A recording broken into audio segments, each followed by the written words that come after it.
There's got to have been hundreds of tornadoes, thousands of tornadoes in, recent history in America. Like in the last sort of like 150 years, there's got to be at least what, 100 EF4s, maybe 100 EF5s, maybe even more than that. So to be the most destructive one, like the worst one, I mean, I can't imagine what kind of damage we're about to see here. What would you do if one of the strongest tornadoes ever was tearing through your neighborhood, All right.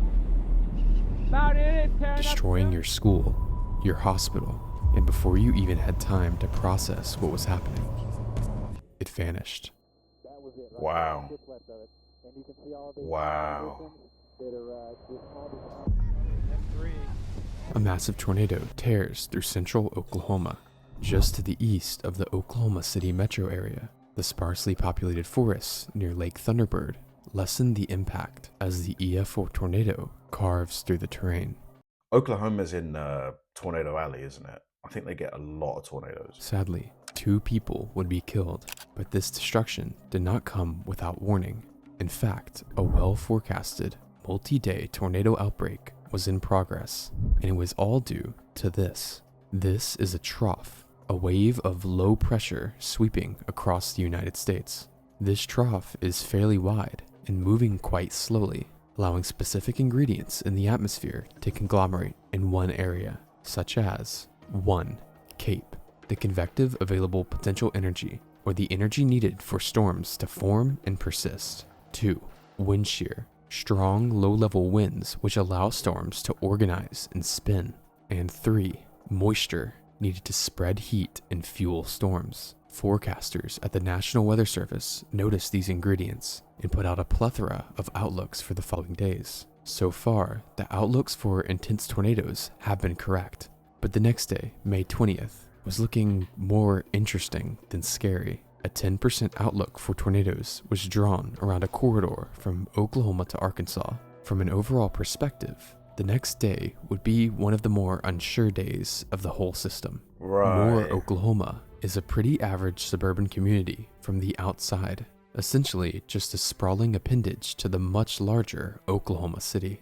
But any resident that has lived there for a while knows Moore is anything but average, and it all usually comes down to one date. May 3rd, 1999, one of the strongest tornadoes ever tears through the heart of Moore, Oklahoma. May 3rd became sort of a staple for locals. The destruction was unheard of, and the community took years Wow, look at all the debris flying in the air. to recover. Other tornadoes continued to occur in Moore, such as in 2003 and in 2010, but nothing could ever compare to the sheer devastation of May 3rd. Take the extra minute or two. I want to take a brief moment to thank the sponsor of today's video, Displate. The sun is shining in Oklahoma. The 10% risk for tornadoes remains over the state, but things really aren't looking too extreme, and it appeared there was nothing special going on at face value. However, underneath the surface, the atmosphere wasn't playing by the rules. I mean, just if you look at this sky, like you would never guess that a tornado was about to happen, like a serious one. It's just crazy how they can just happen so quick.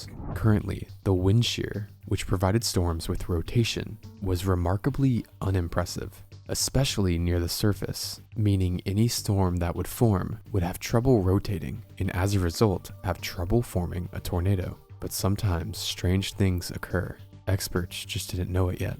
Currently, a cold front sprawls across the risk area. Colliding with the cold front, another boundary called a dry line sits. These fronts allow storms to form along them, and at 1 o'clock, multiple cells begin to form along the dry line in South Oklahoma. Most storm chasers are situated to the south of the metro area, where these forming storms seem to have the best chance, if any, of producing a tornado. Unfortunately for these chasers, the storms are struggling a lot. Even though the high amounts of energy in the atmosphere allow them to form and mature, the wind shear is just too weak and they are unable to rotate strongly. Up towards the north, multiple rain showers pop up fairly close to the 2 colliding boundaries, making for a rather sporadic mess of air, moving in all sorts of directions around this area. However, a secret pocket of rapidly moving air, essentially an anomaly, was intensifying around the cells, and forecasters had no idea. As the cells continued to grow, the northern storms of the cluster shoved the southern cell away from its north motion to a more southeast motion. All of this unpredictable atmospheric chaos was doing something very strange to the southern storm, and a freak accident was about to occur. Southwest of Moore, Jennifer Vargas steps outside the Newcastle, Oklahoma Walmart, where she looks up and spots clouds ahead, rapidly carouseling. She begins to film what she's seeing.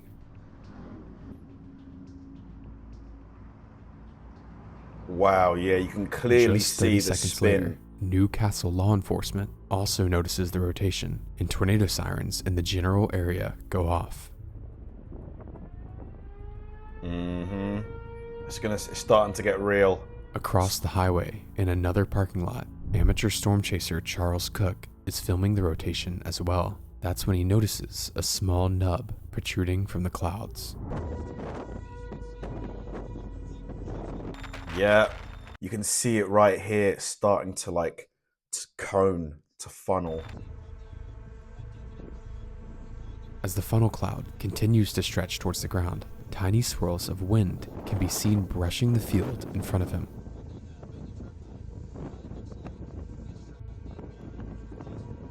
The tornado is incredibly weak, knocking down small trees and damaging roofs. It also struggles to actually condense to the ground. Charles records as the tornado fully forms multiple times before picking back up. Michael Lynn, another storm chaser, also notices the rotation behind a tree line. He begins to drive down the interstate, and as the funnel comes into view, he watches as, without warning, the vortex plants firmly to the ground. There looks like there may be another There it is. tornado. And it looks pretty strong to me. There looks like there may be another tornado to my north. I have to stop. This thing is getting bigger and bigger. This thing is getting large. It's moving fast. I'm all over this. We got power flashes. We got a major tornado west of Yeah, it's big. In under 30 seconds, the tornado went from hardly brushing the ground to a thick stovepipe launching debris. It doesn't stop intensifying as it crosses the road right in front of Michael. Wow. Be in the shelter. I can't move. I've got this thing. I'm west of this tornado. It's like right in front of him. This thing is huge. It's taking the May 3rd path. It's going right into Moore. Call her right now. Bye. Directly in its path is a neighborhood of a large country club homes. As it impacts the first home in the neighborhood, something incredibly unexpected happens. The tornado sweeps the entire home off of its foundation. Grass and soil under the vortex now begin to be ripped up in a process known as ground scouring, as 3 more homes are completely flattened. Not only is this similar to the damage associated with some of the strongest tornadoes ever, just 200 yards back, the only damage the tornado was able to do was knock over a fence. Can you imagine, like, you've gone to work, maybe in the next town over, you get back and your house is gone, just like completely gone. What would you even be thinking? You'd be thinking, It's as if, as the tornado crossed the road, some supernatural force rapidly fueled the storm, and unless the tornado stopped as quickly as it started, every possible path would bring it directly into Moore, Oklahoma. Michael realizes the gravity of the situation. He watches the tornado continue to tear up the neighborhood, cloaking itself in a cloud of insulation and wood. It's incredible. I've got it. It's taking on. It's taking on. We're getting major damage.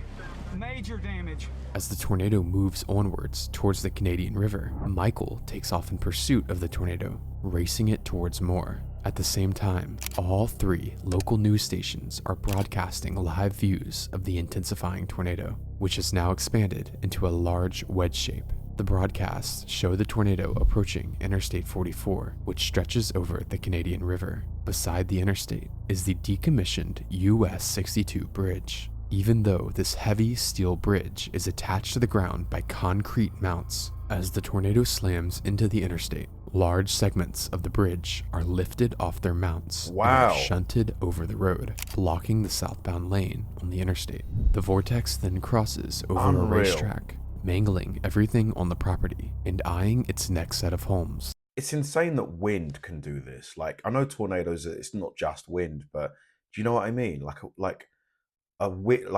wind can like wreck a bridge, a concrete and steel bridge. It's insane. Along 157th Street, the core begins to scour the grass, leaving dark streaks along the ground. Only 400 yards away, the homes on Drexel Avenue are the next structures to experience the full wrath of the now monster. Unlike the previous homes that were destroyed, these homes are well-built brick structures, which makes what happens next even more terrifying. The first 4 homes to experience the tornado's wrath are grazed by the north edge of the tornado's core, and yet they still buckle and collapse, only leaving a few walls standing. But the next 2 homes are much less fortunate, being directly impacted by the core. Next to the homes, a grove of trees is completely annihilated, leaving nothing but a pile of debarked trunks, and a car is shredded and thrown into the pile, leaving no trace of its existence apart from an engine block and a mangled part of Yeah, so that used to be a car. What the hell? It looks like it's been in a crusher. the frame. The most extreme damage here was actually the southwest home, however. Here, the well-built home is swept off its foundation, leaving a bare foundation slab. It is evident that the tornado is likely very close to EF5 intensity, and now even more homes are in immediate danger. Michael Lynn is still racing the tornado towards more, but he's being slowed down by strong winds and damage. I'm just following this thing. I feel so powerless. It's gonna take out It's so everything big. it's Look at got. it. It's there. The tornado is also starting to drift north, cutting off its path down 149th Oh, towards man. more. It's during this jog north, the tornado reaches May Avenue, which Dude, is it safe for him to drive down there? There was just so many obstacles in the road. marks a neighborhood of very large and well-built homes. Homes this size are much more resilient to tornadic winds than a regular home, but even with the odds stacked in their favor, nothing stands a chance. Cars and trees are once again mangled, and debris is piled and swept, Wow. turning the once affluent street into a wasteland. In one Holy home, shit. the residents sought refuge in a bedroom closet, but with the tornado this strength, it's nearly unsurvivable unless you're underground. As the owners are hit, they're hospitalized, but miraculously survive. As the tornado crawls over the neighborhood, the northern edge of the tornado brings down power lines over 149th Street, blocking Michael Lynn's pursuit of the tornado. To reach Moore and his daughter, he reluctantly has to double back and take a different route to continue to race there. At the same time, another car from the other side of the tornado is racing towards it. Nathan Mobley had caught sight of the tornado touching down from within Moore. It is now racing west to get a closer look. As he closes the gap, he approaches the intersection of 164th Street and Pennsylvania Avenue. The tornado is now incredibly violent, and the motion is incredible. Yeah, it's massive.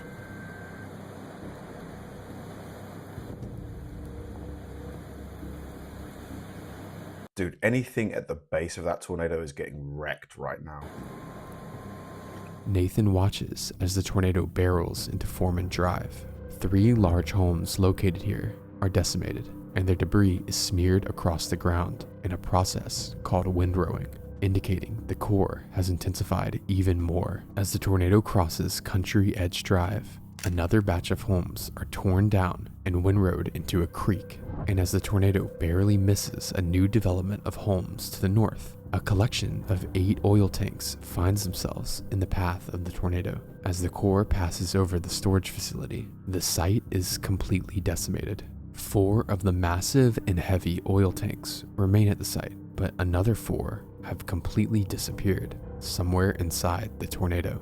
They have now become giant missiles and are being carried further and further away from their origin point. Oh, One is no. dropped over 200 yards away, but the other 3 would remain aloft for much longer. The tornado crosses the intersection of Western and 149th Street and into the Orr family farm in the Celestial Acres horse training area, a large complex of stables, family attractions, and brick buildings. This is where the tornado would arguably cause some of the most extreme damage conceivable. As the tornado closes in on the farm, the forward motion of the tornado slows and almost stalls, allowing the tornado to sit on top of the area. The result of this is almost like a blender. Large brick structures are pulverized, and the debris is windrowed as the vortex edges forwards. Up to 100 horses are killed as their accompanying stables disappear. Oh man, that makes me sad. Ugh. Those poor horses, they had no idea what was going on. Yeah, that bothers me. And a 30-foot propane tank is picked up and lofted, joining the oil tanks that are still in the air. To the south, the tornado's southern edge is just barely impacting part of the Moore suburbs. Only 200 yards separate this neighborhood from the center of the tornado, but extreme damage is inflicted to the roofs and walls of the homes. Luck has run out for the tornado's track towards town, as the Orr family farm was the only thing separating the tornado from the densely populated neighborhoods of Moore. The tornado, now nearly a mile wide, crosses over Western Avenue, marking the end of its journey through scattered properties. What lay ahead was an unbroken grid of homes, businesses, and schools. No more gaps between targets, no more near misses, and first in its path stood Briarwood Elementary. Inside the school, one of the teachers, Robin Jajits, films on her phone as she protects her students from the winds. Oh my God.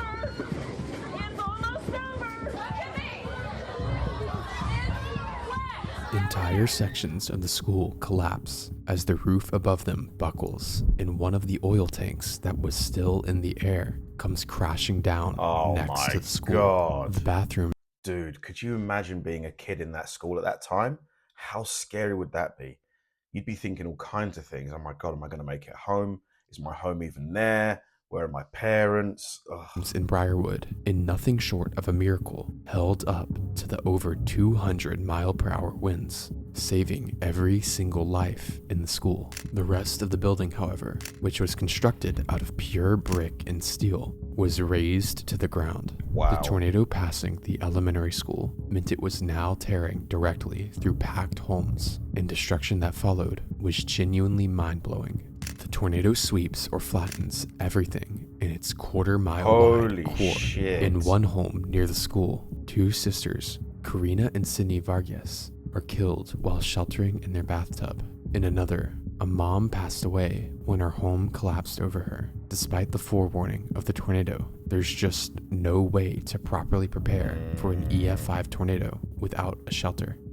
So even if you get to the basement, even if you get as low to the ground as you can, there's nothing you can do. You have to be in a shelter, to survive it. There's nothing you can do in your home. So you're kind of powerless then. Briarwood neighborhood, over 13 homes were completely swept from their foundations, and over 100 were fully destroyed. The propane tank from the Orr family farm lands in the destruction after being in the air for half a mile, while a third oil tank lands near Santa Fe Avenue, over a mile from its origin point. At the time of the tornado survey, the fourth oil tank had not been found. Crossing Santa Fe Avenue, the damage did not cease. Hundreds more homes were destroyed, with some basically turned to powder. The funnel was full of so much debris, trees were basically sandpapered to stubs, and bushes near homes were skinned of their bark. Thousands of cars were also repeatedly lofted and mangled. The tornado's track was deviating here as well. Wow, this tornado just won't stop. It's just going and going and going. Usually they're quite short-lived, but this one is just trucking. It is just pure demon mode. Changing from its essentially perfectly straight path to a more northeastern direction. This shift in the path length was far from a good thing, as it was now heading for the Plaza Towers subdivision, where the Plaza Towers Elementary School stood in the very center. As the tornado continued to crawl towards the school, it only seemed to increase in intensity. The ground in a field next to the school began to be scoured away multiple inches deep, and homes not even in the center of the tornado were swept clean. Their debris turned into literal powder. It wouldn't be long until the school was completely engulfed by the winds. The school itself consisted of 3 buildings: the main wing of the school, the gymnasium, and an extension of classrooms for the 3rd grade. Unfortunately, the south side of the vortex, where the strongest winds are, sliced directly over the 3rd grade building.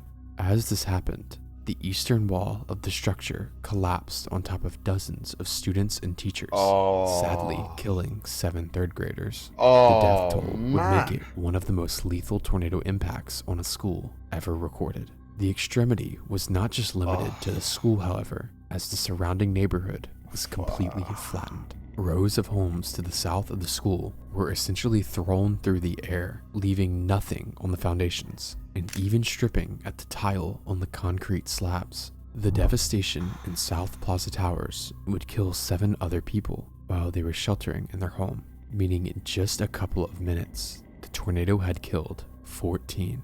Another element that may have contributed to the fatalities here was the appearance of the tornado, as debris and rain shrouded the once photogenic tube, transforming it into an almost mile-wide hazy fog. This is probably the worst one I think I've heard of.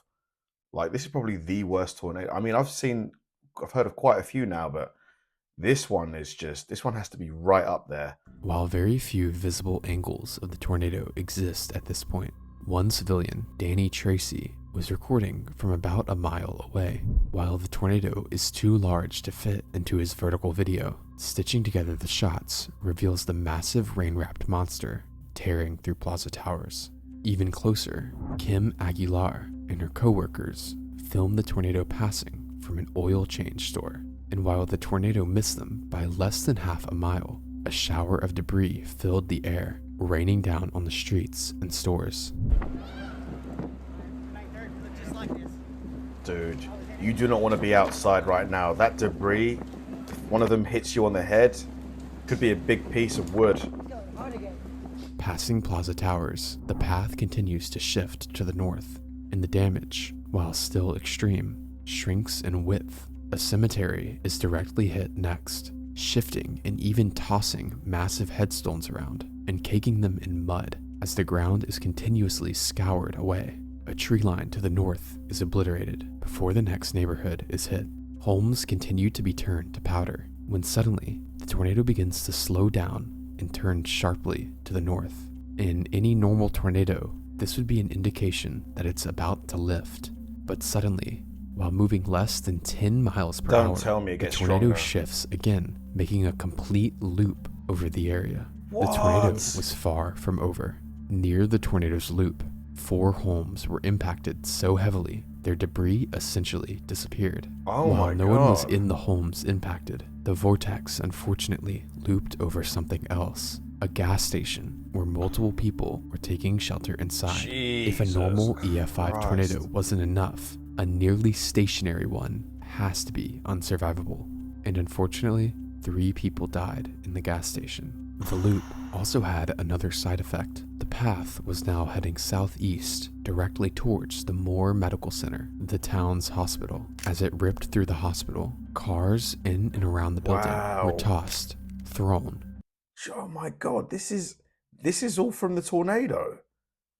This is ridiculous. It looks like a war zone. And shredded like toys, in some cases fusing multiple cars into an unrecognizable pulp. The reinforced stone column of the hospital allowed the structure to remain standing. What the hell? Almost every window and entryway was blown out, and the entire hospital was caked in mud, debris, and even piles of vehicles. The tornado begins to speed up past the hospital, and as it emerges from the rain, its appearance is very different from before. Now, a tall brown snake of destruction. Multiple businesses are now being flattened as the tornado crosses over the interstate and into more residential areas. The EF5 winds are now in a much tighter area, leading to an almost selective level of damage, as some homes are completely swept away, while others remain standing. Crossing a field, a row of industrial buildings lie in the path, and while the worst winds miss the businesses to the south, the weak metal structures hold little support, collapsing and crumbling from the winds. One man, 63-year-old William Sauce, sadly dies in the building he was leasing. As the tornado crosses into the next neighborhood, storm chaser Craig Nichols takes cover. Dude, this thing is relentless. What in the hell? This thing just won't stop. God. Inside a random person's home, and he emerges to find, while the structure he was in was fine, just a couple yards down the road, blocks were leveled. Oh my God. Destroyed it. Oh my God.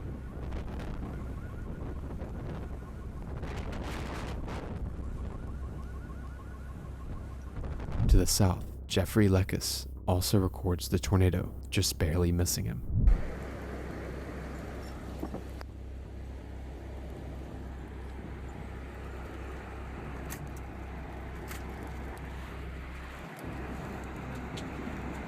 Wow, did you see the way the sky just changed color there? That was sinister.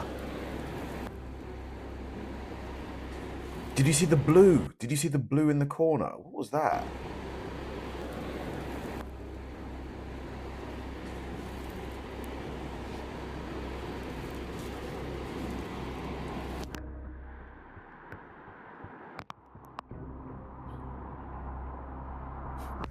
More blocks are raised away as the tornado has now regained an east to northeast direction.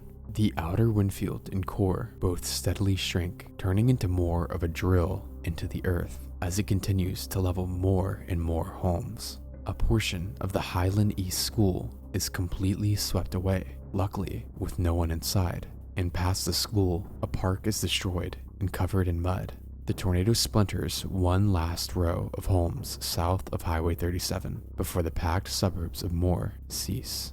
Maintaining a violent intensity, the vortex continues to shrink at a sudden rate. While multiple homes are still being impacted, the terror on the city of Moore is slowly coming to an end. And suddenly, K4 captures the tube, slowly snaking into nothing. And maybe just the east side of Air Depot Road. There it is. Wow. It's gone, Mike. So let's see. Finally. We're going to see if it Oh recycles, my God. But it's completely roped out, or it's continuing to rope out as we speak right now. Look at that school, guys. Oh my God. Right there. Keep coming back to your left, Travis. Keep coming back to your left. If you guys can see this, I don't know how to explain it, how to describe it. Wow, all of these properties are impacted. You can tell. Like, it's just, wow, this entire neighborhood. This is terrible. Oh my This is God. war zone. Moore, Terrible. Oklahoma is This gone. school- The damage is inconceivable, arguably Wow. worse than 1999. Rescue personnel is stretched thin as a hospital, 3 schools, and over 1,100 homes are completely destroyed. The 2013 Jeez. Moore tornado was incredibly strong, considered by some to be one of the strongest ever recorded, and the scars are still visible today. Thank you for watching. Wow. Yeah, for sure. That is definitely the worst I've seen. I'm trying to think of worse. Maybe the tri-state tornado, maybe that one, but this one, that shot there, that last shot of the from the helicopter of the entire town, like we're talking like at least hundreds of homes flattened. Like that was I've not seen anything like it. At least I can't remember. That was insane. Thanks for watching, guys. If you enjoyed the video, please like and subscribe, and I'll see you in the next one.